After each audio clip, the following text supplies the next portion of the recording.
Essa é a parte 2, eu tive que cortar o vídeo, não vi o tempo, então não deu para direcionar certinho. Essa é a parte 2, vai estar escurecendo agora, o meu rosto vai ficar mais escuro, mas o áudio, presta atenção no áudio, tá? Aliás, isso daqui que vocês estão vendo aqui, deixa eu explicar para vocês, né, a primeira vez, é um lapela novo, é um lapela muito bom. Eu posso jogar o celular 200 metros para frente, que eu consigo falar ainda, o som está conectado ao celular, e é essa a qualidade. Já estou fazendo assim bonitinho, que fica aqui certinho, conectado com esse aparelho no bolso. Dá para fazer isso. Mas o som desse daqui é melhor. Já tem aqui um negócio contra o vento. Você esse aqui no celular. E é incrível isso, né, irmãos? Muito top isso daqui. É só abrir esse espacinho para falar isso. Então vai ficar escuro, não liga não, tá? Continuando. Quando eu falo para vocês que essa profecia começou a aparecer, esses números proféticos que nos remetem a uma semana completa, cortar Apocalipse 11, isso é muito importante, porque no Apocalipse 10 nós temos Deus fazendo uma recapitulação de toda a história através daquele anjo forte que está envolvido de uma nuvem. Ele tem os pés como coluna de coisas profética, ele ruge como leão, rugindo disparam a voz, tanto de coisa para calcular. Ele coloca um pé como coluna de fogo na terra e outro no mar, porque tem tudo a ver da onde... é o mundo todo, né? Terra e mar é o mundo todo. Mar são povos, línguas e nações, que no próprio livro do Apocalipse. E aí ele vem com um livrinho aberto. Esse livrinho aberto é o mesmo livro selado de 7 selos que já estava todo aberto. É em visão. Claro. Os selos ainda não foram abertos no sentido de comprimento, mas no sentido de abrir de maneira prévia, já foi aberto. E aí esse livrinho foi dado para João comer. O João comer esse livro, ele significa comer, saborear a palavra de Deus, entendimento para poder profetizar. Esse ato que João fez representa o que nós temos que fazer, o que as testemunhas do Apocalipse têm que fazer. Quando João comeu, o livro, as palavras do livro ficaram doce na boca dele como mel, mas quando chegou no estômago se tornou amargo, porque profetiza o tempo do fim. E ainda que é doce como mel, saber o futuro e falar dessas coisas, quando essas coisas começarem a acontecer, vai ser amargo, porque os profetas profetizam. O dia do Senhor é amargo. E o dia do Senhor tem que ser entendido também. O dia do Senhor não é um dia literal, ele começa já dentro da grande tribulação e passa para dentro do milênio. Quando você pega todos os textos onde aparecem a expressão o dia do Senhor, você percebe que é um dia onde o Senhor começa a sentir prazer, porque não só prazer, mas também ira. O Senhor se ira nesse dia, mas ele tem prazer por derramar toda a sua cólera na iniquidade, nos pecadores. E aí esse dia engloba a grande tribulação, a metade dela para frente, todinha, que é onde é a grande tribulação mesmo, né? Onde ela fica intensa, e pega o dia dele, que é o milênio. Esse é o dia do Senhor, o dia que o Senhor separou, o dia que ele vai fechar no abismo o mistério da iniquidade, que é fechando lá no abismo. Satanás, acorrentando ele, o mistério da iniquidade também é aprisionado.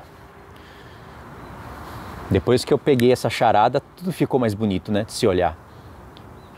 E ali, quando João come o livro, vem a palavra-chave. É necessário que profetize outra vez a povos, línguas, nações e reis. Ou seja, aquele evangelho, o Apocalipse, iria ser dado para povos, línguas, nações e reis comerem da palavra de Deus, para quando chegar no tempo do fim, profetizarem. Para recrutar as testemunhas do Senhor do tempo do fim, para elas profetizarem. E o porquê profetizar outra vez? Profetizar o que outra vez? Após o Espírito ter dito isso, o que acontece?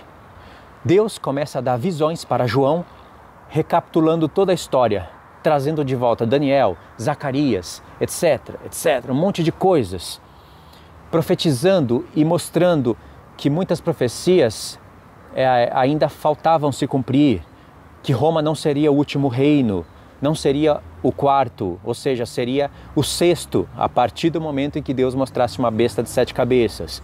Roma seria o sexto, ainda teria que vir o sétimo reino. Aonde estariam os 10 chifres? E aí sim Deus desbloquearia o que estava oculto no profeta Daniel. Então por isso profetizar outra vez. Entendeu? E ali no Apocalipse 11, você vai ter 2 testemunhas que estão profetizando. E Deus fala que aquelas 2 testemunhas são as 2 oliveiras e os 2 castiçais que estão diante do Senhor Deus de toda a terra. Meu Deus, que coisa linda! Porque essa frase nos leva diretamente para uma das visões de Zacarias, que é a 4ª visão que foi direcionada para Zorobabel. Irmãos, as 8 visões que Deus deu para Zacarias, todas elas têm o objetivo de animar as 2 casas de Israel para elas terminarem a edificação da casa de Deus. Se as visões de Zacarias estão aparecendo de novo, porque tem que profetizar outra vez, no Apocalipse, e Deus dá um destaque para a 4ª visão, mostrando que as 2 oliveiras ainda estão na sua função, significa que a edificação da casa de Deus, que falava o profeta Zacarias, ainda não acabou. E lembra que eu falei para vocês do profeta Daniel? Por que ele tem que ser o pano de fundo? Porque em Daniel 9, Deus falou, o anjo Gabriel falou para Daniel, Daniel, a partir do momento que ser dada a ordem para edificar Jerusalém, o santuário, Jerusalém, etc., então começam-se as 70 semanas. E aí Deus vai cortando, vai acrescentando. Significa que quando for dada a ordem para edificar o santuário, Jerusalém, inicia-se as 70 semanas. E essa ordem foi dada lá mesmo, no tempo da Pérsia. Tem três ordens, né? Vocês conhecem a história. Tem que levar em consideração o último decreto, houve 3. Eu não quero falar agora sobre isso porque eu posso me perder e eu queria fechar esse vídeo só em 2 partes. Já está bem possível para eu fazer isso. Mas então, o decreto foi dado, a profecia se iniciou. A profecia das 70 semanas se iniciou naquele tempo. Só que ela não se cumpriu naquele tempo. Porque no final das 70 semanas, aqueles 7 fatos, aquelas 7 maravilhas, devem se cumprir. Que é, eu não lembro mais porque faz tempo que eu não falo sobre isso, mas é dar fim aos pecados, eu não lembro das expressões, irmãos, mas vocês sabem, né? Eu vou tentar lembrar de algumas. Dar fim aos pecados, pôr fim na transgressão, expiar a iniquidade, e quando fala de expiação, expiar a iniquidade, já faz referência à festa da expiação. E trazer justiça eterna. A justiça eterna só pode vir quando Jesus descer do céu. Jesus já veio uma vez, fez a nossa expiação, mas as festas ainda não se cumpriram. Nós não temos justiça eterna na terra.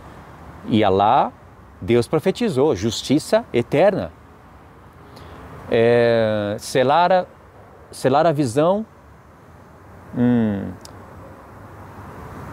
pecado, transgressão, iniquidade, justiça eterna. Selar a visão, selar a profecia e ungir o Santo dos Santos. É isso daí. Quando essas 7 coisas se cumprirem, você vê um reino de Cristo estabelecido na terra. E veja que é só no final das 70 semanas. E Deus não recortou elas? Não ficou uma semana para o final? E essa semana ele não cortou no meio? Lá no profeta Daniel ele fez isso. Esse corte no meio explicaria aqueles 3 tempos e meio de Daniel 7, aonde o chifre pequeno se levanta, faz guerra aos santos e vence, mas aí o ancião de dia sai do seu trono, faz guerra ao chifre pequeno, ressuscita os santos, estabelece tronos e vence a besta. E quando Jesus vem, tem que ter justiça eterna. E aí sim, justiça eterna se estabelece. Aí sim, como diz lá Daniel 7, o domínio dos reinos da terra é tirado deles e é dado ao povo santo para sempre. Aí se cumpre as 70 semanas.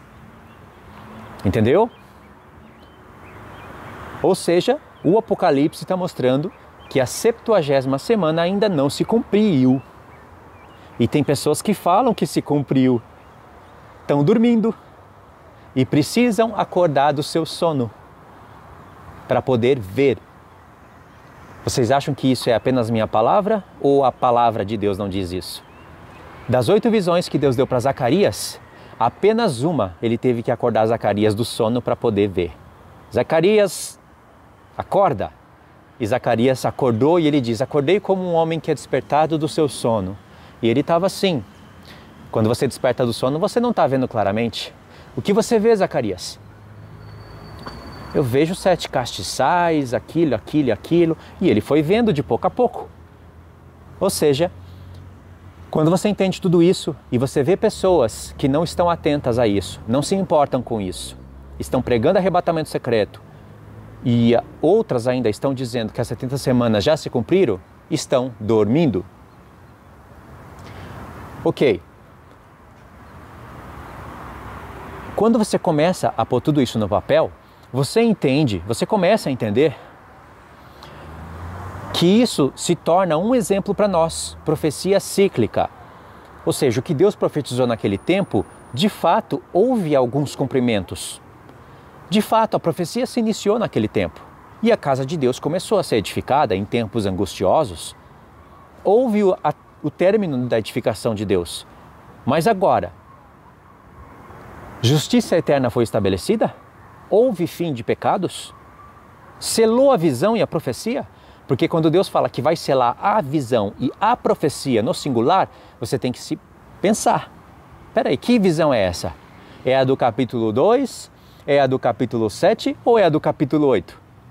Irmãos, são 3 visões, algumas delas são sonhos, mas que profetizam o mesmo evento. A vitória do mistério do Evangelho contra o mistério da iniquidade, a vitória de Cristo contra Satanás, a vitória da igreja contra o mundo. Então, por isso que fala a visão se cumpre, pois se a pedra bater nos pés da estátua, significa que o ancião de dias veio e fez guerra. E fez guerra ao chifre pequeno e justiça aos seus santos. Então significa que as 2.300 tardes e manhãs se completaram e o verdadeiro santuário de Deus, naquele esquema de profecia evoluída, se cumpriu. E aí todas aquelas profecias que foram profetizadas de maneiras cíclicas e que se cumpriram de maneira parcial no passado, se cumprem completamente. Por isso que há necessidade de se profetizar outra vez. Ou seja, de olhar para aquelas profecias que se cumpriram parcialmente no passado, deixando para a gente exemplos do que aconteceria no futuro, para que agora a gente entenda a profecia completa. Então a reedificação da casa de Deus já é um exemplo para nós, porque você vê o início dela ali e realmente se iniciou lá. Você percebe que terminou o santuário de Deus lá, ou foi edificado no tempo da Pérsia, mas no tempo da Grécia ele foi profanado. E no tempo de Roma ele foi destruído. E Deus profetizou por Zacarias que haveria paz e que aquela casa seria a última. Ou seja, aquela casa era uma profecia para falar do corpo humano. E essa questão de a gente entender do corpo humano não anula que Deus vai restaurar Jerusalém, que Jerusalém vai habitar no seu próprio lugar. Não anula nada disso. Irmãos, eu vou ter que gravar mais 5 minutos só para fechar o assunto, tá? Tá de noite, mas eu já comecei, eu vou acabar hoje mesmo.